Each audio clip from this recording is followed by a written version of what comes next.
Hi friends, ಎಲ್ರಿಗೂ ಹೊಸ ವಿಡಿಯೋಗೆ ಸ್ವಾಗತ.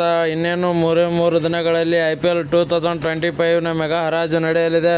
ಅದಕ್ಕಿಂತ ಮುಂಚೆ ನಮ್ಮ ಹೆಡ್ ಕೋಚ್ ಅವರು ಏನೆಲ್ಲ ಹೇಳಿದ್ದಾರೆ, ಹಾಗೆ ಯಾವ ಥರ ನಾವು ಹರಾಜಲ್ಲಿ ಪ್ಲೇಯರ್ಗಳನ್ನ ತೊಗೊಳ್ಬೇಕು ನಮ್ಮ ಟೀಮ್ಗೆ, ಅದನ್ನೆಲ್ಲ ಹೇಳಿದ್ದಾರೆ. ಅದು ಏನೇನು ಹೇಳಿದ್ದಾರೆ ನೋಡ್ಕೊಂಬರೋಣ. ಅದಕ್ಕಿಂತ ಮುಂಚೆ ನೀವು ನಮ್ಮ ಚಾನಲ್ಗೆ ಹೊಸಬರಾಗಿದ್ದರೆ ಈಗಲೇ ಸಬ್ಸ್ಕ್ರೈಬ್ ಮಾಡ್ಕೊಳ್ಳಿ, ಹಾಗೆ ಪಕ್ಕದಲ್ಲಿರೋ ಬೆಲ್ ಐಕಾನ್ ಮೇಲೆ ಆಲ್ ಅಂತ ಕ್ಲಿಕ್ ಮಾಡ್ಕೊಳ್ಳಿ. ಬನ್ನಿ ವಿಡಿಯೋ ಶುರು ಮಾಡೋಣ.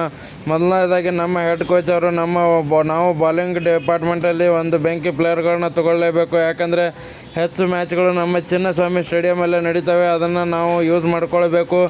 ನಮ್ಮ ಬಾಲಿಂಗಲ್ಲಿ ಬೆಂಕಿ ಇರುವಂಥ ಪ್ಲೇಯರ್ಗಳನ್ನೇ ತೊಗೊಳ್ಬೇಕು. ನಾವು ಬಾಲಿಂಗಲ್ಲಿ ಸ್ವಲ್ಪ ಸ್ಟ್ರಾಂಗ್ ಮಾಡ್ಕೊಳ್ಬೇಕು. ಹಾಗೆ ಬ್ಯಾಟಿಂಗಲ್ಲೂ ಕೂಡ ಮಿಡಲ್ ಆರ್ಡರಲ್ಲಿ ಬೆಂಕಿ ಬ್ಯಾಟಿಂಗ್ ಆಡುವಂಥ ಬ್ಯಾಟ್ಸ್ಮನ್ಗಳನ್ನೇ ತೊಗೊಳ್ಬೇಕು. ಯಾಕಂದರೆ ಮಿಡಲ್ ಆರ್ಡರಲ್ಲಿ ನಮ್ಮಿಂದ 2-3 ವರ್ಷದಿಂದ ನಮ್ಮಲ್ಲಿ ಮಿಡಲ್ ಆರ್ಡರಲ್ಲೇ ಮಿಸ್ಟೇಕ್ ಆಗ್ತಿದೆ. ಹೀಗಾಗಿ ಮಿಡಲ್ ಆರ್ಡರಲ್ಲಿ ನಾವು ಸ್ಟ್ರಾಂಗ್ ಮಾಡ್ಕೊಳ್ಬೇಕು. ಬ್ಯಾಟ್ಸ್ಮನ್ಗಳನ್ನ ಕೂಡ ಒಂದು ಒಳ್ಳೆಯ ಬೆಂಕಿ ಬ್ಯಾಟ್ಸ್ಮನ್ಗಳನ್ನ ತೊಗೊಳ್ಳೋಕ್ಕೆ ನಾವು ರೆಡಿ ಆಗಿರಬೇಕು. ಅವರ ಮೇಲೆ ಕೋಟಿ ಸುರಿಯೋಕ್ಕೂ ಕೂಡ ರೆಡಿ ಇರ್ತೀವಿ.